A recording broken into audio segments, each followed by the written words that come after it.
خير الدين السيد الخليفة مصطفى يتفضل لإلقاء الكلمات.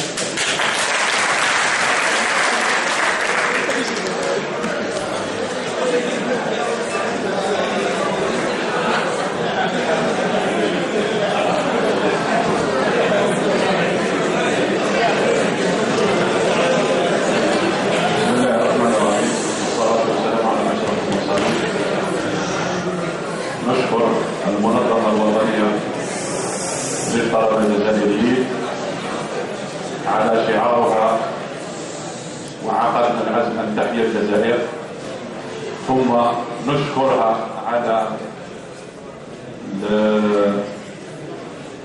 كما نقولوا شعار أو موضوع هذه الملتقى وهو التشغيل، كما كان هو شعاره وطن واحد ومستقبل واحد.